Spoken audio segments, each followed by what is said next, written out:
Hello class, my name is Ashley and today I'm going to be presenting Societal Changes in Japan as shown through the movie Kiki's Delivery Service. In this presentation I will go over the general plot of the film, how it incorporates the ideas of womanhood and feminism, how the movie portrays work and overwork culture in Japan, and how the film connects to other films we have already watched in class.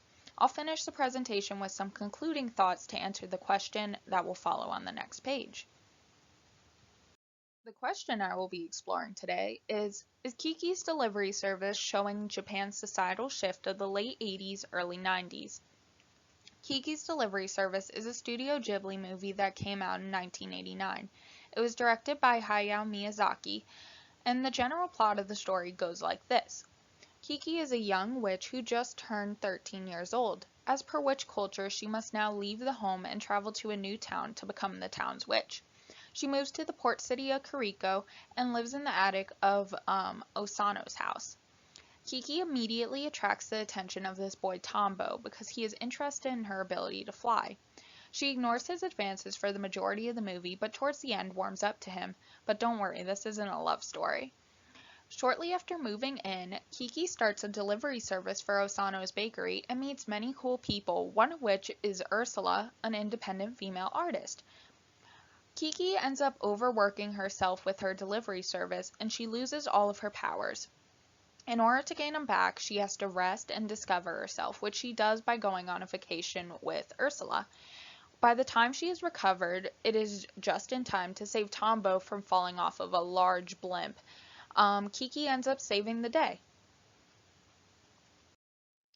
Now, let's talk about womanhood and feminism in the movie. I have a quote here from the article, Evolution of the Feminist Movement in Japan by Matsu.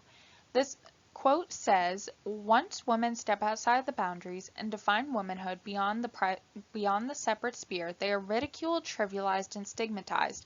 This rings true in Kiki's Delivery Service. She is 100% the outcast of the story. As soon as she takes flight, she is confronted by another young witch who is very rude to her. This is depicted in the top left picture.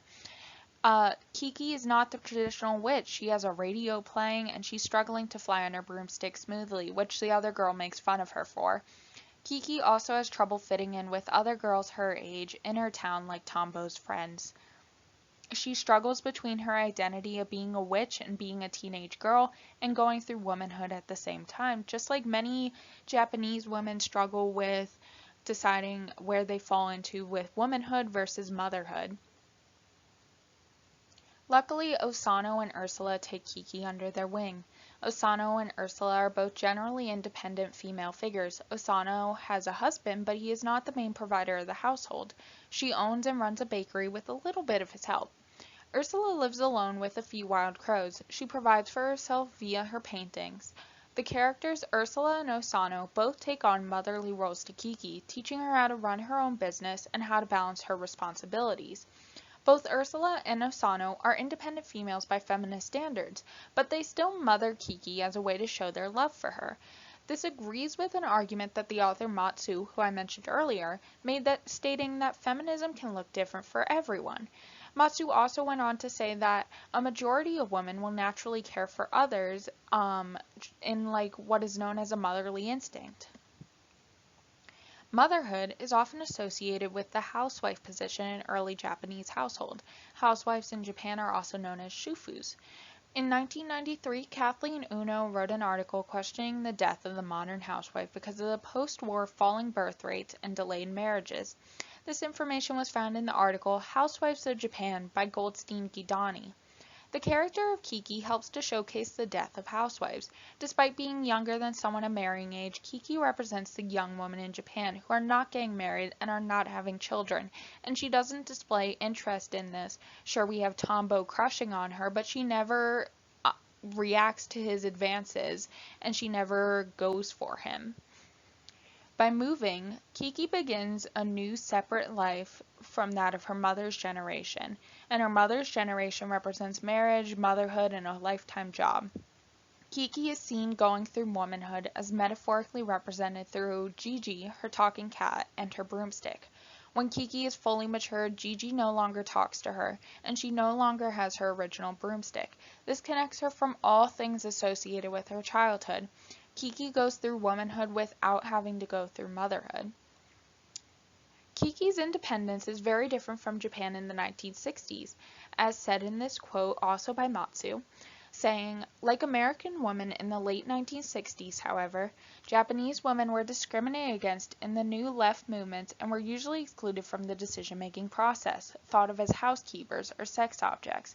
This movie would not have been able to show the independence of Kiki, Ursula, or Osano without the women's rights movement prior. Of course, there were other jobs in Japan for women at the time, aside from being a housewife and a mother, but a lot of women do just prefer the job of motherhood, as mentioned by the author Agasawa, who wrote a chapter titled Working Women's Husbands as Helpers or Partners in the book Beyond the Gender Gap in Japan. In this book, he talked about, or she talked about a 2003 study she conducted. The study found that most men did not want to be taking on the traditional role of the woman and would prefer to work while the women stayed home and took care of the kids. If a woman wanted to work, the jobs were very slim and poor. The article Working Women in Japan, Low Status Jobs, Lack of Opportunities, Wasted Education, Few Female Executives by Hayes describes how Japanese women have unfair job opportunities due to the societal pressure for women to raise a family instead of work. The job opportunities for women are often for undesirable, low-paying office jobs, factory, or temp jobs. In this quote, women accounted for 42.6% of the workforce in 2010, compared to 35% in 1985, and 61.7% of the temporary employees. Of the women who work, about 31% of them are self-employed and 25% are part-timers. Women then must choose whether to raise a family or work. If they become pregnant, they will lose their job. There is also a huge pay gap. In 2008, women in Japan were paid 67.8% of what men were paid. This could explain why the main women characters, Osano, Ursula, and Kiki, would prefer to have their own businesses and be self-employed, especially Osano, who is pregnant throughout the film. By being their own boss, they could set their own schedule and not have to endure the large pay gap. Whether self-employed or employed by someone, Japanese culture has a huge issue with overwork culture and death by overwork, also known as karoshi.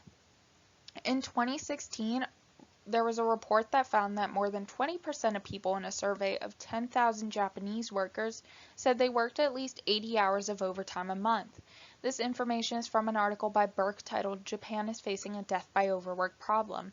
The article also talks of a story in 2015 of a 24-year-old employee jumping out a window committing suicide after working more than 100 hours in the month. This further illustrates the harmful effects of overworking. In the film, we see Kiki overwork herself to the point where she loses all of her powers. It is not until she takes a break from work through a mini vacation with Ursula, who expresses that she has felt the same way before, that it allows both of them to to relax and find out what Kiki truly enjoys doing. This allows her to regain her powers as they need to be recharged through relaxation. Kiki learns that she is more than just a job. So how does this connect to everything we've learned in class so far? Late Spring 1949 begins to showcase a small snippet of feminism early on in Japanese culture. The main character in Late Spring, Noriko, does not want to be wed and would much prefer to stay home and take care of her father.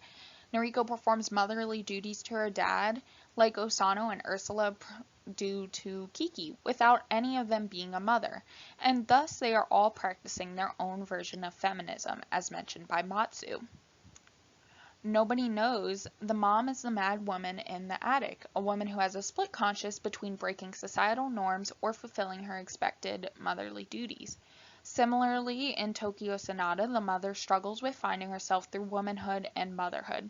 She is unsure where those two areas overlap and is unable to find herself until she is removed from her motherly duties. Kiki could be considered the mad woman in the attic, both literally and metaphorically.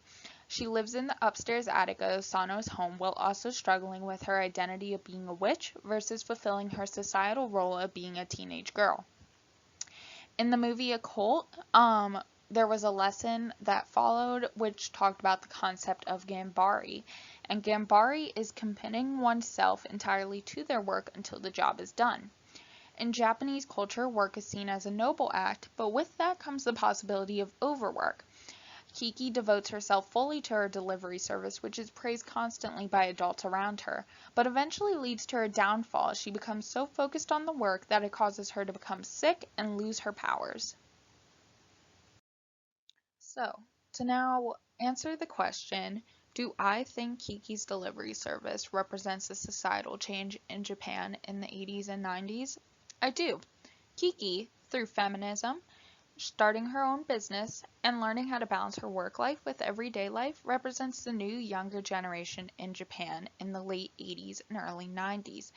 And a main part of this is shown through her not immediately falling for Tombo, as shown in the middle picture, her differing from her mother's opinion, shown in the left picture, which I will get more into in a minute.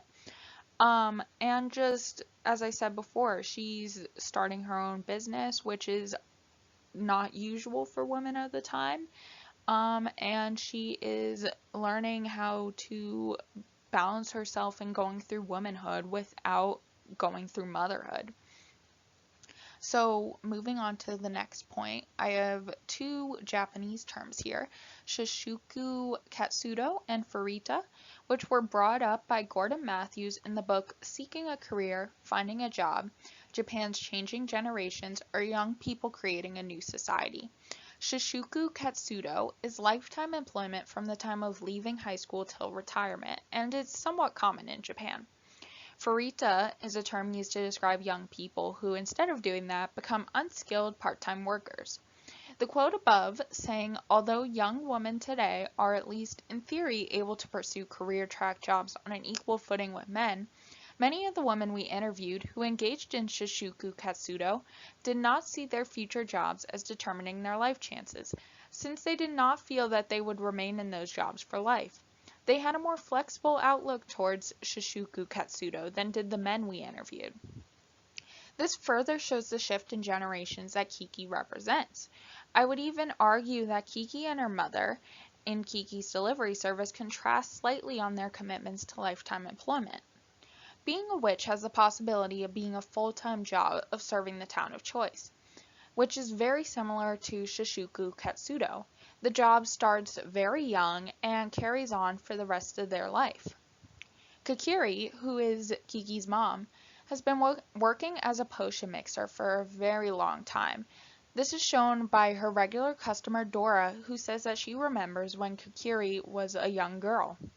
Kiki becomes the full-time witch of the town she moves to, which is where she starts her delivery service. However, this is where I feel like she contrasts from her mother, because Kiki goes there with no skills, and after starting her business decides to make it a part-time commitment. In these ways, I feel like Kiki is similar to that of a Furita. This allows the movie to show a contrast between Japanese generations as mentioned by the book. And I also mentioned this a little bit earlier, but Kiki, by going to a different town than her mom, represents like a whole new generation of ideas that are different from her mother's. And finally, here is my works cited page. If you have seen this movie before, feel free to chime in on any of the points I made earlier, argue them, agree with them, whatever you'd like. I'm very interested to read that. And if you haven't seen this movie before, one, you should watch it, and two, feel free to comment on feminism and overwork culture in Japan, and if based on the information given, you think Kiki represents the societal shift in Japan's culture. Thank you for listening, and I hope you all enjoy the rest of your semester.